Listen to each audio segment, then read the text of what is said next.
আসসালামু আলাইকুম। সবাইকে শুভেচ্ছা জানাচ্ছি। মাসুম মাহবুব। দেখছেন ওপেন দ্য ইউটিউব চ্যানেল এবং মাসুম মাহবুব ফেসবুক পেজ। বাংলাদেশের রাজনৈতিক প্রেক্ষাপট নিয়ে আলোচনা করতে চাই। আগামী নির্বাচন কেন হাড্ডাহাড্ডি লড়াইতে উপনীত হতে পারে তার কিছু ব্যাখ্যা তুলে ধরতে চাই। বিএনপি যে মনোনয়ন চূড়ান্ত করেছে এর মধ্যেও আরও হেরফেরের আভাস পাওয়া যাচ্ছে। নতুন করে আরও বিএনপির নেতাদের আগমন ঘটতে পারে, শরিকদের মধ্যে কাটছাট হতে পারে, বাদ পড়তে পারেন আরও অনেকেই। কেন্দ্র আরও বেশ কজন নেতাকে যাদের চূড়ান্ত মনোনয়ন দিয়েছেন তাদের মধ্যেও হেরফের করতে পারে এমনও আভাস পাওয়া গেছে। দর্শক, জামাত ইসলাম বলেছে তারা নির্বাচন ফেব্রুয়ারিতে আদায় করে নেবে এবং গণভোটও আদায় করে নেবে। পাশাপাশি আওয়ামী লীগ প্রশ্নে জামাত কি বলল সেটাও জানবো। তবে বিএনপির দুর্বলতা খুঁজছে এবার জামাত। বহু জায়গায় বিএনপির হেভি প্রার্থীদের জামাত হারাতে পারে, কোন সমীকরণে হারাবে, সবগুলো বিষয় নিয়ে আজকে বিস্তারিত জানাবো। শুরু করছি আজকের আলোচনা। না, আওয়ামী লীগ তো নিজেই নির্বাচন চায়নি। আপনারা কি জোর করে তাদের উপর নির্বাচন চাপাইয়ে দিবেন? তারা যদি নির্বাচন চাইতোই তাহলে তিনটা নির্বাচন, আপনারা কি জোর করে তাদের উপর নির্বাচন চাপাইয়ে দিবেন? তারা যদি নির্বাচন চাইতোই তাহলে তিনটা নির্বাচন করার সুযোগ তারা পেয়েছিলেন, হাতছাড়া করলেন কেন? তারা তো নির্বাচনে বিশ্বাসী, এই কথা প্রমাণ করতে পারেননি। এখন যে জিনিস তারা পছন্দ করে না সেটা যদি তাদেরকে উপহার দেন, এটা তাদের উপরে জুলুম হবে না? জুলুম হবে তাদের। আগামী ত্রয়োদশ জাতীয় সংসদ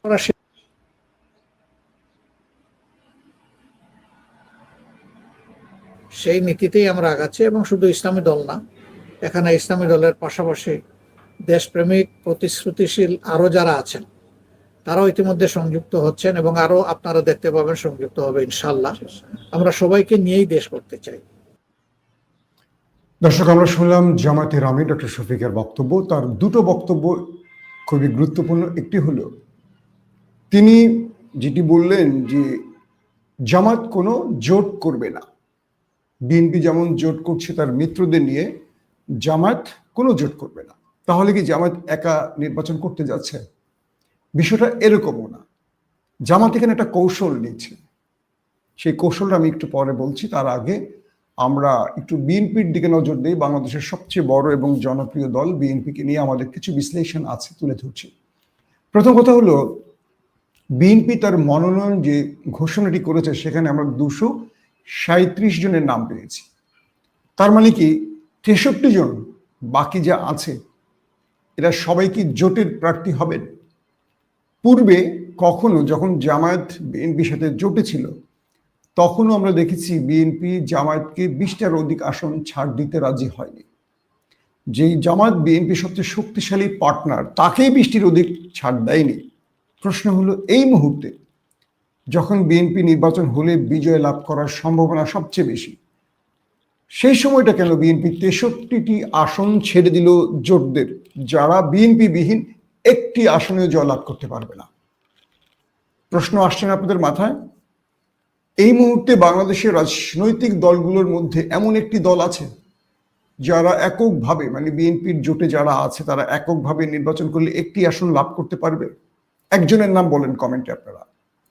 এনসিপির একজনেও কোনো আসনে 2-3 হাজারের বেশি ভোট পাবে বলে মনে হয় না। সর্বাধিক টেনে 5,000 ভোট পেতে পারে।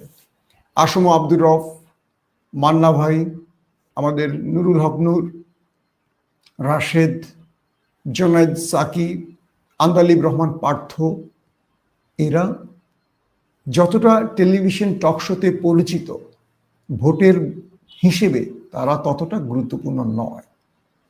এরা বিএনপির বাইরে কখনো বিজয় লাভ করতে পারবে না, কখনোই না। এটা একেবারে ইম্পসিবল একটা ব্যাপার। তাহলে বিএনপি যেই সময়টি আওয়ামী লীগ মাঠে নেই, তার প্রধান প্রতিপক্ষ মাঠে নেই, তাহলে বিএনপি এতগুলো আসন ছাড় দিচ্ছে কেন? এই প্রশ্নটি আসছে তো নাকি? বিএনপির কয়েকজন গুরুত্বপূর্ণ নেতা জানিয়েছে যে 63 আসনের সবকটা জোটের জন্য তারা রাখেনি। বিষয়টা খেয়াল করবেন। বরং কিছু আসনে তাদের হেভিয়েট অনেক প্রার্থী আছে। ধরেন যে আসনটিতে দুজনই খুব হেভিয়েট প্রার্থী, কাকে বাদ দিয়ে কাকে রাখবেন এটা নিয়ে দল এখন কঠিন, মানে একদম কি বলবো শক্ত একটা সিদ্ধান্ত নিতে যাবে, তার আগে সময় নিচ্ছে এবং এই দুই নেতার ব্যাপারে যাচাই বাছাই শুরু হয়ে গেছে। তো বলা হচ্ছে যে এই 63 আসনের মধ্যে 30-40 সর্বোচ্চ 50টি জোটের জন্য রাখবে। 50টি তাও মানে কি, যদি এনসিপি বিএনপির সাথে আসে তাহলে 50টি, নতুবা বাকি যে জোট তাদেরকে সর্বোচ্চ 30-35টি অথবা 40টির মতো আসন ছাড় দেবে বিএনপি। আর 63-র বাকি যে আসনগুলো সেখানে বিএনপির একাধিক শক্ত প্রতিপক্ষ, সেই জায়গাটাকে নিয়ে তারেক রহমান এবং স্থায়ী কমিটি কাজ করছে। তবে যে বিষয়টি সবচেয়ে বড় টেনশনে ফেলে দিয়েছে বিএনপি এবং তার জোটের প্রার্থীদের, সেটি হলো নির্বাচন সংক্রান্ত যে আইনটি মানে পরিবর্তন হয়েছে, গণপ্রতিনিধিত্ব আদেশ বা আরপিও সংশোধন, যে আদেশ অনুযায়ী জোটের বহু প্রার্থী এবার পরাজিত হবে।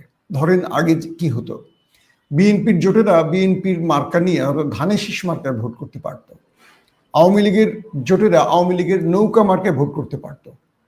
কিন্তু এবার যেই নিয়মটি করা হয়েছে আরপিও আদেশ অনুযায়ী, সেখানে বিএনপির যারা জোট করবে যাদের সাথে, তারা ধানের শীষে ভোট করতে পারবে না, তাদের নিজস্ব মার্কা যদি এনসিপি আসে তাদেরকে শাপলা কলিতেই ভোট করতে হবে। কিন্তু ওই ব্যালট বাক্সে ধানের শীষের মার্কাটা থাকবে, কারণ ব্যালট বাক্স তো ছাপানো হবে সব জায়গায় একই রকম করে।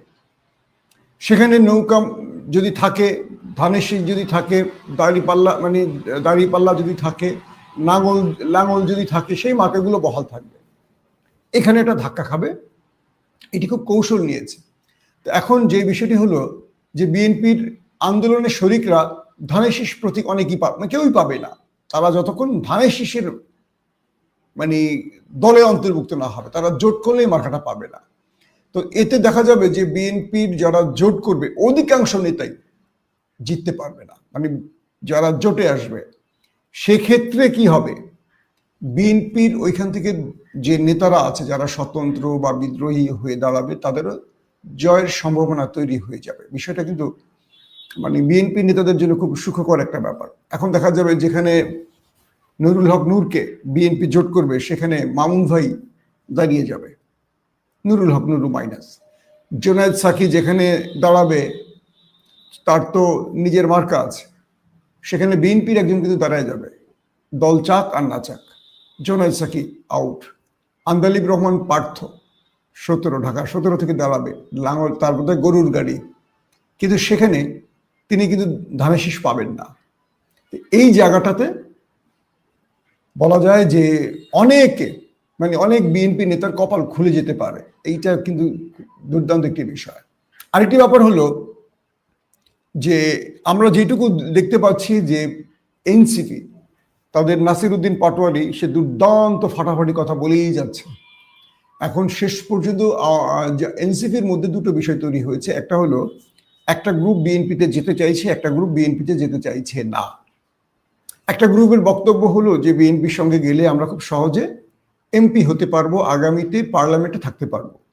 আরেকটা গ্রুপ বলছে যে এই আরপিও সংশোধনের মাধ্যমে বিএনপিতে গেলাম, তাহলে বিএনপির মার্কাও পেলাম না, যদি আমরা পরাজিত হই আমাদের রাজনীতি শেষ।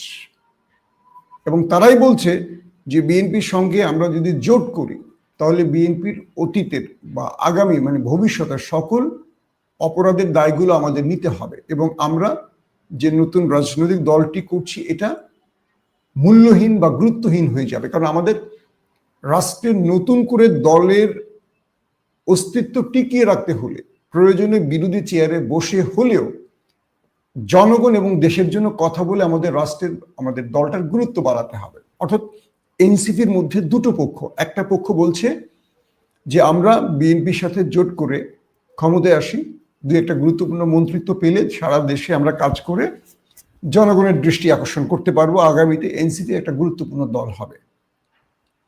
সেই দলটির ভেতর থেকে আবার বলা হচ্ছে যে আমরা বিগত 15-16 মাসের মতো আমরা 3 জন উপদেষ্টা মানে মন্ত্রী আমরা পার্লামেন্টে রেখেছিলাম, পার্লামেন্ট মানে সরকারে রেখেছি, অন্তর্বর্তীকালীন সরকারে, আসিফ, নাহিদ, মাহফুজ। 3 জনের এমন একটি কাজ নেই যে কাজটির মাধ্যমে এনসিপি জাতির কাছে নতুন একটা বার্তা পৌঁছতে পারবে। তার মানে এই 3 উপদেষ্টার লুটপাট ছাড়া, মানে রাষ্ট্রের টাকা লুট ছাড়া একটা কাজ, দর্শক যারা এনসিপি সমর্থন করেন তারা হয়তো কষ্ট পাচ্ছেন, কমেন্ট করবেন যে এই কাজটা ভালো করেছে আমাদের আসিফ মাহফুজ বা নাহিদ, পারেনি। তার মানে তারা আগামীতে সরকারে গেলেও এভাবেই কাজ করবে। যখন কাজ করার সুযোগ ছিল আসিফের হাতে ব্যাপক ক্ষমতা ছিল, মাহফুজ নাহিদের হাতে, কারণ তারা আন্দোলনটা সফল করেছেন এবং তারাই রাষ্ট্রের ইউনূসকে বসিয়েছিলেন। কিন্তু বিএনপিতে তারা থাকবেন কি ভাড়া করা এমপি মন্ত্রী। সো এই সময় তারা পারেনি, যে সময় আওয়ামী লীগ নেই, কোনো রাজনৈতিক দল ক্ষমতায় নেই, এককভাবে তারা ক্ষমতায় ছিল, তাহলে বিএনপির সাথে তারা পারবে না। এরকম নানান রকম মত তৈরি হয়েছে। তো এনসিপির মধ্যে সমূহ সম্ভাবনা আছে দুটো ভাগ হয়ে যাবার। একটা গ্রুপ চাইছে নিরপেক্ষ থাকতে, যে কোনো পক্ষে তারা যাবে না। আরেকটা গ্রুপ বিএনপি অথবা জামাতের সাথে যেতে চাইছে। গেল একটা প্রেক্ষাপট। দ্বিতীয় বিষয়টি হলো বিএনপির অনেক প্রার্থী যাদেরকে এবার আনা হয়নি, যেমন 80 থেকে 85টি নতুন মুখ। তারেক রহমান এবার দুর্দান্ত কিছু সিদ্ধান্ত নিয়েছেন, যেটার জন্য তিনি প্রশংসায় ভাসছেন, সত্য কথা। এর মধ্যে হলো 80 থেকে 85টি নতুন মুখ পাওয়া গেছে, মানে তারুণ্য নির্ভর একটা বিএনপির, মানে কি বলবো, মনোনয়ন প্যানেলটা আমরা দেখলাম। আবার এখানে আরেকটা বিষয় সবাইকে মানে আনন্দিত করেছে বা সবার কাছে একটা দুর্দান্ত মেসেজ গেছে, সেটা হলো বিএনপি একই পরিবারে একাধিককে মনোনয়ন দেয়নি। আমরা আগে দেখতাম বাবাও পেত, ছেলেও পেত, বউ পেত, যে কারণে অনেক জায়গায় দেখতাম হ্যাঁ অমুক ভাই, তার বউ, তার ছেলে, তারা মানে এক পরিবারই 5 জন পোস্টারে আছে, একই জেলায় জামাই বউ সন্তানদের তালিকা আছে, মনোনয়ন আছে। অর্থাৎ পরিবারতন্ত্রের মধ্যে চলে যেত এই বড় দলগুলো, আওয়ামী লীগ এবং বিএনপি। তারেক রহমান যে ঘোষণাটি দিয়েছিলেন পূর্বে, তিনি তার কথা রেখেছেন যে একই পরিবারে যত হ্যাভিয়েট প্রার্থী হোক, হাই ভোল্টেজ প্রার্থী হোক, একই পরিবারে বাবা যত বড় নেতাই হোক, তার ছেলেকে দেয়নি, ছেলেকে দিলে বাপকে দেয়নি, বাপকে দিলে ছেলেকে দেয়নি, বউকেও দেয়নি।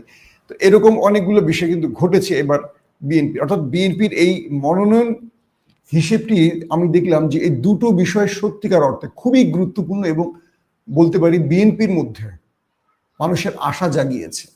এবার যেটা বললাম 80 থেকে 85টি নতুন মুখ আর একই পরিবার একাধিক প্রার্থী হতে পারেনি। কিন্তু বিএনপির মধ্যে হতাশার যে খবর সেটা হলো অনেক প্রার্থী আছেন যারা একাধিকবার বিজয় লাভ করেছেন, একদম হাড্ডাহাড্ডি টাইমে 3বার 4বার করেও বিজয় লাভ করেছেন, তাদেরকে বাদ দিয়ে সেখানে নতুন মুখ দেয়া হয়েছে। কিন্তু যাদেরকে বাদ দেয়া হয়েছে তারাও বৃদ্ধ নয়, তারাও দীর্ঘ 17-18 বছর লড়াই করেছে, রক্ত ঝরিয়েছে, রাজপথে ফাইট করেছে, কিন্তু তাদেরকে বাদ দিয়েছে, বাদ দিয়ে নতুন মুখ দেওয়া হয়েছে। তো এই ক্ষেত্রে যে চ্যালেঞ্জে পড়বে বিএনপি সেটা হলো বিএনপি যাকে প্রার্থী দিয়েছে তিনি তো দাঁড়াবেন, যাকে দেননি তিনি স্বতন্ত্র হয়ে দাঁড়িয়ে যেতে পারেন, সম্ভাবনা সবচেয়ে বেশি। তাহলে কি হবে, এই একই দলের 2 ব্যক্তি নির্বাচনে দাঁড়ানোর জন্য ভোট কাটাকাটি হবে, মাঝখান থেকে বেরিয়ে আসবে জামাত বা অন্য কোনো দল। কারণ জামাতের সাথে তাদের যদি ধরেন কথা 20, 30, 40 হাজার ভোটে ব্যবধান থাকে, তো দুজন যখন ভোট কাটাকাটি করবে অটোমেটিক জামাত বিজয় লাভ করবে। এক্ষেত্রেও বিএনপি বড় রকম চাপে পড়বে। এমন বহু জায়গা আছে যেখানে ধানের শীষের চেয়েও প্রার্থীর জনপ্রিয়তা বেশি, কারণ ওই ব্যক্তি ধানের শীষকে সেখানে পৌঁছে দিয়েছে বা ধানের শীষের জনপ্রিয়তা বাড়িয়েছে, যে ব্যক্তি দীর্ঘদিন কর্মীদের সাথে ছিলেন, যে ব্যক্তি লড়াই করেছেন, রক্ত ঝরিয়েছেন, মৃত্যুর সাথে লড়াই করা অনেক ব্যক্তিও আছে, তাদেরকে বাদ দেওয়া হয়েছে। যদি আমি একজনের নাম বলি, ভোলার 3 নাজিমউদ্দিন আলম, আমরা দেখেছি যে ঢাকার আমিনবাজারে তিনি পুলিশের গুলিতে রক্তাক্ত হয়েছেন, স্কয়ার হাসপাতালে তিনি মৃত্যুর সাথে লড়াই করেছেন, মানে মৃত্যু দুয়ার থেকে বেঁচে এসছেন, পরবর্তী আমেরিকাতে দীর্ঘ সময় চিকিৎসা করে তিনি কিছুটা সুস্থ হয়েছেন। তিনি 3বার সাংসদ নির্বাচিত হয়েছিলেন, তিনিও এই তালিকায় নেই, সেখানে নতুন মুখ দেয়া হয়েছে। তো এটা নিয়ে মিশ্র প্রতিক্রিয়া আছে, কেউ পক্ষে কেউ বিপক্ষে, কেউ বলছেন এতে ভালো হয়েছে নতুন মুখ এসছে, কেউ বলছে যে না, যিনি দাঁড়ালে বিজয় লাভ করবেন, মানে একদম চোখ বন্ধ করে যিনি বিজয় লাভ করবেন, এরকম প্রার্থীদের বাদ দেওয়া উচিত হয়নি।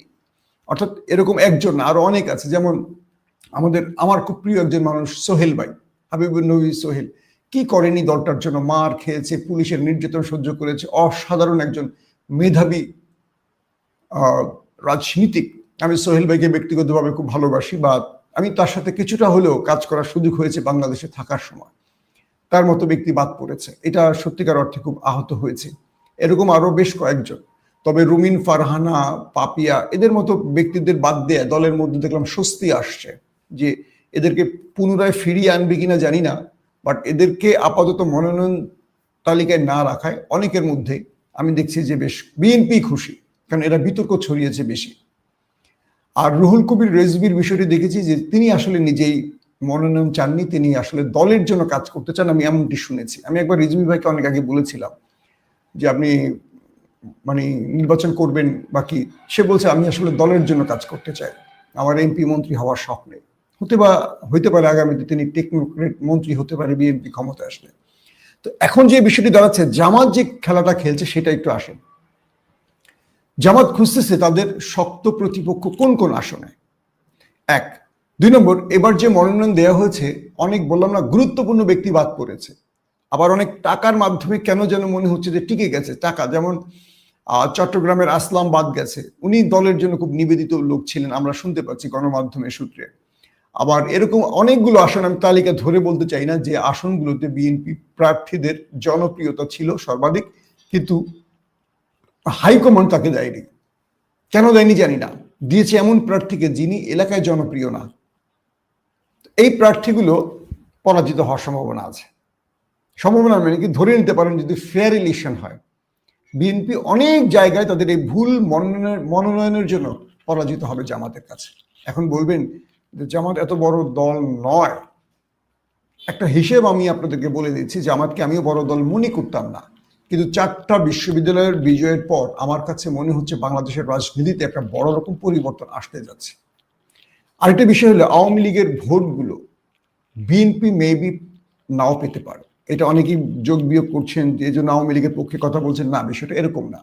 আমি অনেক এলাকায় কথা বলেছি, অনেক হিন্দুদের সাথে কথা বলেছি, তাদের বক্তব্য হলো যে ভাই আমাদের নেত্রী মানে হিন্দু এবং আওয়ামী লীগ, আমাদের নেত্রী শেখ হাসিনা কি নির্দেশ দিবে সেটা আমরা দেখছি না, আমরা দেখছি যে আমাদের কোন জায়গায় সেফ থাকবে। শেখ হাসিনা তো নিজেই পালিয়ে চলে গেছেন তার পরিবারকে নিয়ে ভারতে, তিনি তো আমাদের জন্য চিন্তা করেন নাই, এবং আজ পর্যন্ত প্রায় 15-16 মাসে তিনি একটি দিক নির্দেশনামূলক বক্তব্য দেননি। তিনি বারবার একটাই কথা বলছেন, ইউনূসের প্রতিশোধ নিব, ইউনূসকে জেল খাটাবো, এই করবো ওই করবো সেই করবো। তিনি ভবিষ্যতে টিকে গেলে, বেঁচে গেলে, আসতে পারলে তিনি এটা করবেন ওটা করবেন হুমকি দিবেন, কিন্তু দলকে নির্দেশনা দিতে পারছেন না এই সময় কি করা উচিত। একটি নির্দেশনামূলক বক্তব্য দেয়া হয়নি, এবং এটা নিয়ে আওয়ামী লীগের একদম সিনিয়র নেতারা শেখ হাসিনার উপর ক্ষুব্ধ যে কেন তিনি দলকে একটা শক্ত অবস্থানে ফিরিয়ে আনার জন্য বা যারা বাংলাদেশে রয়েছে নির্যাতনের শিকার হচ্ছে তাদের জন্য কোনো ভূমিকা রাখছেন না, এটা কেমন নেতৃত্ব। তো এই ব্যক্তিদের বক্তব্য হলো আমরা তাদেরকে বিজয়ী করব যারা গত 5 তারিখের পর আমাদেরকে সেভ করে রেখেছে, আমাদের উপর হামলা করেনি, ব্যবসা বাণিজ্য লুট করেনি, চাঁদাবাজি করেনি, আমাদের ঘর বাড়িতে আক্রমণ করেনি, আমাদের হুমকি দেয়নি। এবার বুঝে নেন, অর্থাৎ আওয়ামী লীগ বলি আর হিন্দু বলি তাদের ভোটগুলো সেখানেই অধিকাংশ ভোটগুলো পড়বে গত 15 মাসে যাদের পারফরমেন্স তারা দেখেছে। এখন কোন এলাকা চাঁদাবাজি হয়েছে, কোন এলাকায় দখলদারিত্ব হয়েছে কম বেশি আপনারা বোঝেন, কারা করেছে সেটাও বুঝতে পারছেন। তো সবকিছু মিলে বিএনপির অনেকগুলো ভোট প্লাস হয়ে যাবে এবার, কি বলে জামাতের। আর বিএনপি সবচেয়ে বড় অসুবিধায় পড়বে তার পূর্বের মানে গত 15 মাসের পারফরমেন্স এবং কিছু ভুল মনোনয়ন দেয়ার নিয়ে। লন্ডন সূত্রগুলো কয়েকটা বলছে যে তারেক রহমান সিগনিফিকেন্ট কয়েকজন ব্যক্তির ব্যাপারে তিনি গ্রিন সিগন্যাল দিয়েছেন, তবে অনেক ক্ষেত্রে স্থায়ী কমিটি প্রার্থী অদল বদল করেছে। আমি জানি না কতটুকু সত্য, কিন্তু লন্ডনের আমাদের যে অফিস বা আমাদের যে বেল্ট সেখান থেকে আমি যে তথ্য পেয়েছি যে কয়েকজনের ব্যাপারে তারেক রহমান ইয়েস নো কিছুই বলেনি, সেটা স্থায়ী কমিটির ডিসিশন নিয়েছে, সেখানে দেখা গেছে অনেকে ভুলভাল ঢুকে গেছে। তবে জামাতের মূল চ্যালেঞ্জটা হবে বিএনপির সাথে এবার, যে তারা অনেক জায়গায় যৌথ বিএনপি পাবে, দ্বৈত বিএনপি পাবে, একই আসনে 2-3জন বিএনপি দাঁড়িয়ে যাবে, আর এই আসনগুলোই টার্গেট হবে জামাতের। আর জামাত জোট করবে না, কিন্তু জামাত একটা নতুন রাজনীতি শুরু করবে। সেটা কি? একটি ভোটের বাক্স তারা তৈরি করবে, যেটি আজকে জামাতের আমির বললেন, আমি কিছুক্ষণ আগে আপনাদের ভিডিও দেখালাম। অর্থাৎ জামাতের মধ্যে আরো অনেকগুলো শরিক আসবে, এবং একটি ভোটের বাক্স হবে। সেখানে তারা জোট করে ধানের শীষের মতো যে আরপিও সংশোধনীতে যেটা হয়েছে, এই খেলা থেকে তারা নিজেকে একটা নতুন কৌশলে খেলতে চায়। তারা এটাকে জোট বলবে না, তারা বলবে একটি ইসলামী দলের ভোটের বাক্স। বিষয়টা কি বুঝতে পেরেছি? তো তারা এই প্রেক্ষাপটে আগাচ্ছে জামাত, এবং তারা সমমনা 8টি দলের সাথে আরো অনেকগুলো প্রগতিশীল দলকেও পেতে পারে এমন আভাসও ডক্টর শফিক দিয়েছেন। তো সবকিছু মিলে আগামী নির্বাচনে বিএনপির খুব কঠিন একটা মুহূর্ত আসবে, কারণ বিএনপি ক্ষমতায় আসার দল, জামাত ক্ষমতায় আসার মতো দল নয়, কিন্তু মিরাকেল কিছু ঘটতে পারে, আর এই ঘটতে পারবে বিএনপির দুর্বলতার জায়গা ধরে। বিএনপি কতটুকু জামাতকে মোকাবেলা করতে পারে। ইতিমধ্যে এই সরকার আসার পর ভোট হয়েছে শুধু বিশ্ববিদ্যালয়গুলোতে, এবং আমরা দেখলাম নিরপেক্ষ ভোট হলে রেজাল্ট এলোমেলো হয়ে যেতে পারে। পাশাপাশি সেনাবাহিনীকে এবার ম্যাজিস্ট্রেসি পাওয়ার দিয়ে সম্পূর্ণ ক্ষমতা দিয়ে মাঠে রাখা হবে। বিএনপি যদি মনে করে যে তারা কেন্দ্র দখল করবে, এই সুযোগটি হবে না। বিএনপিকে যে কোনোভাবে জিততে হলে ভোটারদের কাছে যেতে হবে, অনেক সমীকরণ করে বিএনপিকে জিততে হবে। এখন বিএনপির সামনে আগামী দিনগুলো খুবই গুরুত্বপূর্ণ। তারা জনগণকে যে আস্থায় নিতে হবে, এটা বিকল্প কিছু নেই। কারণ তফসিল ঘোষণার পর বিএনপি একটা ভয়াবহ দিন দেখবে, সেটা হলো একই আসনে বিদ্রোহী স্বতন্ত্র বহু প্রার্থী দাঁড়িয়ে যাওয়ার সম্ভাবনা আছে। এটা বিএনপি মোকাবেলা করতে পারবে না, কারণ মনোনয়নের পর সারা দেশে যা কিছু হয়েছে এটা হলো একটা টেজার, কিন্তু মূল খেলাটা শুরু হবে তফসিল ঘোষণার পর। যখন মনোনয়ন বাছাই টাছাই শুরু হবে, তখন দেখা যাবে বিএনপির যদি 250 আসনে বিএনপি ইলেকশন করে, এই 250 আসনের অনেকগুলো আসনে স্বতন্ত্র বা বিদ্রোহীরা থাকবে। এটা মোকাবেলা করা বিএনপির জন্য সবচেয়ে কঠিন কাজ হবে। বিদায় নিচ্ছি দর্শক, প্রত্যেকে ভালো থাকবেন। আল্লাহ হাফিজ।